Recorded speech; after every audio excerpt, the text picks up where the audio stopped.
오늘은 바이블 타임 106페이지입니다. 30일 본문입니다. 사도행전 28장 1절로 16절입니다. 본문 요약입니다. 바울 일행의 배는 몰타섬에 무사히 도착했고 섬 사람들은 그들에게 따뜻한 환대를 베풀었다. 오늘 본문은 사도 바울이 로마로 향하는 마지막 여정을 담고 있습니다. 거친 풍랑과 난파, 그리고 예상치 못한 독사의 위협까지 바울에게는 결코 평탄하지 않았습니다. 그러나 그 모든 여정 속에서 하나님은 단 한 번도 바울을 놓지 않으셨습니다. 몰타섬에서의 보호, 회복, 환대와 치유를 통해 하나님의 세밀하신 섭리와 인도하심이 더욱 또렷이 나타납니다. 1절로 4절입니다. 우리가 안전하게 목숨을 구한 뒤야 비로소 그곳이 몰타섬이라는 것을 알았다. 섬 사람들이 우리에게 특별한 친절을 베풀어 주었다. 비가 내린 데라서 날씨가 추웠으므로 그들은 불을 피워서 우리를 맞아 주었다. 바울이 나뭇가지를 한 알을 모아다가 불에 넣으니 뜨거운 기운 때문에 독사가 한 마리 튀어나와서 바울의 손에 달라붙었다. 섬 사람들이 그 뱀이 바울의 손에 매달려 있는 것을 보고 이 사람은 틀림없이 살인자이다. 바다에서는 살아나왔지만 정의의 여신이 그를 그대로 살려두지 않는다 하고 서로 말하였다. 몰타섬은 제주도 크기의 약 6분의 1에 불과한 작은 섬입니다. 그레데섬에서 약 800km나 떨어진 이 섬까지 표류해 온 곳은 하나님의 놀라운 섭리임을 우리 말씀을 통해 볼 수 있습니다. 바울과 일행이 도착한 때는 겨울의 초입, 날씨는 매우 추웠습니다. 원주민들은 젖은 몸을 녹이라며 따뜻한 불을 피워 환대했습니다. 바울이 불에 넣은 나무더비 속에 숨어있던 독사가 그의 손을 물었지만 원주민들은 이를 보고 바울이 곧 죽을 것이라고 생각했습니다. 그들은 이렇게 말했습니다. 이 사람은 틀림없이 살인자이다. 바다에서는 살아나왔지만 정의의 여신이 그를 그대로 살려두지 않는다. 원주민들의 이 반응은 인간의 시각에서 본 판단이지만 하나님은 이 사건 속에서도 놀라운 계획을 이루십니다.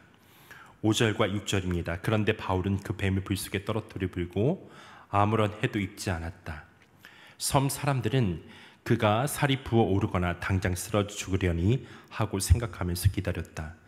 그런데 오랫동안 기다려도 그에게 아무런 이상이 생기지 않자 그들은 생각을 바꾸어서 그를 신이라고 하였다. 바울은 독사를 불에 떨어뜨렸고 손에는 아무 상처가 없었습니다.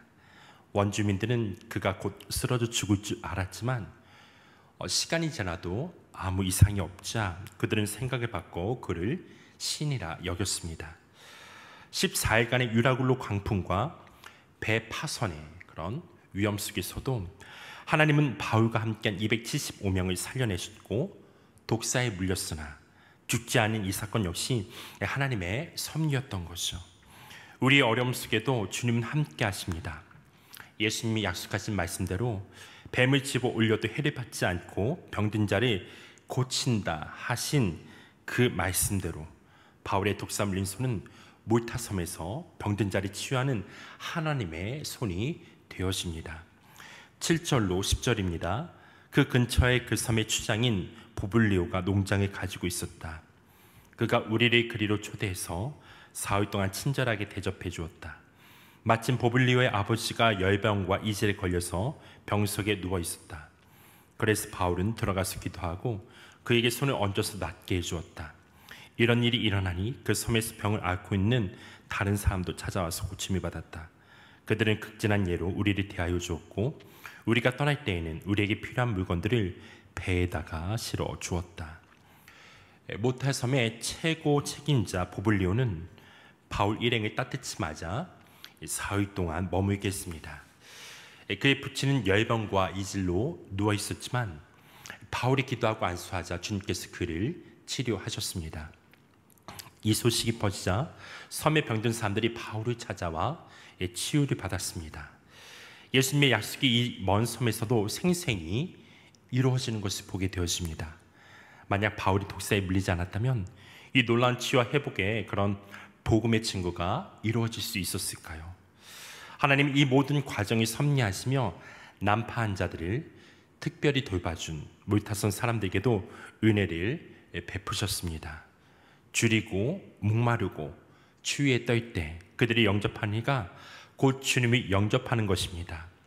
물타선 사람들이 난파자들을 품은 것처럼 우리도 이웃을 사랑으로 품길 주님의 이름으로 축원합니다. 물타섬 사람들이 바울 일행에게 손을 베풀었듯 우리도 이 진리를 기억하며 살아가길 바랍니다. 11절과 13절입니다. 석 달 뒤에 우리는 그 섬에서 겨울을 난 디오스고로라는 이름이 붙은 알렉산드리아 배를 타고 떠났다. 우리는 수라구사에 입항하여 사흘 동안 머물고 그곳을 떠나 빙 돌아서 레기온에 다다랐다. 그런데 하루가 지나자 남풍이 불어왔으므로 우리는 이틀 만에 보디올에 이르렀다.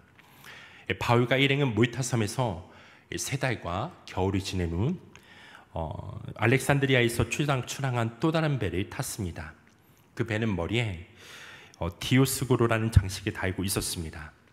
이것은 누가가 독자들에게 배를 구별해 주기 위함이죠. 그들은 실실리 섬 남쪽 항구 수라구사에 도착해 사흘 동안 머물렀습니다. 그리고 다시 항해를 시작하여 이탈리아 반도 최남단 레기온의 하룻밤을 머물게 됩니다. 다음 날에는 보디올, 즉 오늘날의 포주올리 항구에 도착합니다. 로마까지 육로로 약 200km 남은 이곳은 로마로 향하는 마지막 주요 항구 중 하나였습니다. 이처럼 하나님의 인도하심 아래 바울의 여정은 차근차근 로마를 향해 나아갔습니다. 험난한 항해와 난파 후에도 하나님은 그를 안전하게 인도하셨습니다. 14절입니다. 우리는 거기서 신도들을 만나서 그들의 초청을 받고 2일 동안 함께 지냈다. 그런 다음에 드디어 우리는 로마로 갔다. 보디올에 도착한 바울과 일행은 그곳에서 믿음의 형제들을 만났습니다. 하나님께서 미리 예배하신 사람들이었죠. 그들의 청함으로 7일 동안 머무르며 깊은 교제를 나누었습니다. 아마도 미결수 바울을 호송하는 백부장 율리오의 일정이 허락한 시간이었겠지만 그 시간은 바울과 형제들 모두에게 큰 위로와 힘이 되는 시간이었습니다. 7일간의 신과 교제 후 바울과 일행은 다시 로마를 향해 항해를 시작했습니다. 이미 로마의 믿음의 공동체는 바울의 소식을 듣고 두 곳에서 마중을 나와 기다리고 있었습니다. 하나님의 섭리와 형제들의 기도가 바울의 여정에 든든한 힘이 되었습니다. 이제 바울은 하나님이 예비하신 그 땅 로마에 이르러 또 한 번 복음의 불길을 피울 것입니다. 15절입니다. 거기 신도들이 우리 소식을 듣고 아피온 광장과 트레스 마을까지 우리를 맞으러 나왔다. 바울은 그들을 보고 하나님께 감사를 드리고 용기를 얻었다. 바울 일행의 소식을 들은 로마의 형제들이 아피온 광장과 트레스 마을까지 나와 맞이했습니다.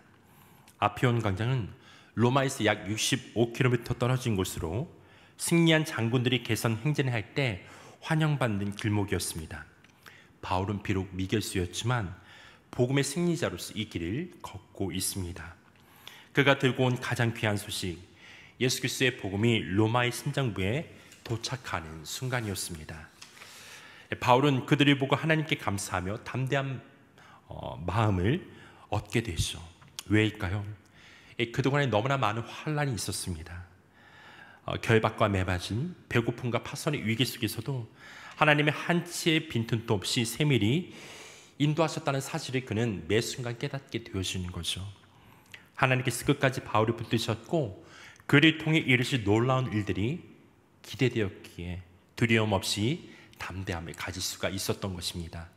이제 복음은 로마의 중심에서 더욱 힘차게 울려 퍼지게 될 것입니다. 사랑하는 성도 여러분, 우리 앞에 놓인 인생의 길을 어떻게 걸어가고 계십니까? 주님께서 인도하시는 그 길을 따라 믿음으로 나아가고 계십니까? 때로는 유라굴로 같은 강풍과 같은 시련이 우리의 삶을 흔들 때가 있습니다. 굶주림과 고난, 또 밖에서 위기 앞에 설 때 그럼에도 주님의 증인으로 살아가고자 하는 마음은 우리 안에 여전히 살아 숨쉬고 있는지 살펴봐야 합니다. 우리가 바라는 것은 평탄한 길이 아닙니다. 주님의 손을 붙잡고 그분의 뜻을 따라가고자 하는 마음일 것입니다. 우리가 배의 키를 움켜쥐려 하지 않고 그 키를 내려놓고 성령의 바람이 우리의 삶에 맡길 때 주님은 우리를 안전한 곳으로 인도해 주실 줄 믿습니다. 이것이 성령 충만한 자의 모습입니다. 우리의 능력보다 더 크신 주님의 손길에 모든 것을 맡기고 그분이 불어주시는 바람 따라 믿음의 여정에 걸어가는 우리 모두가 되기를 주님의 이름으로 축원합니다. 이 시간 제가 기도하고 계속해서 개인 기도한 시간을 갖겠습니다. 하나님, 계속해서 우리 마음이, 우리의 삶이 주님의 그 사랑의 뿌리를 내리게 하시고 이 성령의 바람이 불어오게 될 때 우리의 마음을 활짝 열어 그 돛을 정말 활짝 열어서 그 성령의 바람의 인도함 따라 살아갈 수 있는 하나님의 사람들이 될 수 있도록 증인된 삶이 될 수 있도록 은혜를 허락하시기를 간절히 기도합니다. 때로는 환난과 때로는 그 고난이 우리 가운데 있을지라도 그 모든 순간에 우리를 위로하시고 격려하시며 또한 힘을 내게 하시는 하나님의 그 은혜를 매 순간 경험하게 하시고 계속해서 하나님 그 복음의 증거가 우리 삶 가운데 만나는 일 가운데 우리 가정 가운데 전해질 수 있도록 성령 하나님 역사하여 주옵소서. 오늘도 이 아침에 주님 얼굴을 구하고 주님의 뜻을 간감히 기도하길 원합니다. 성령 안에서 기도하는 시간 될 수 있도록 주님 축복하여 주옵소서. 이 시간 주님 앞에 의탁하오며 예수님의 이름으로 기도했습니다. 아멘.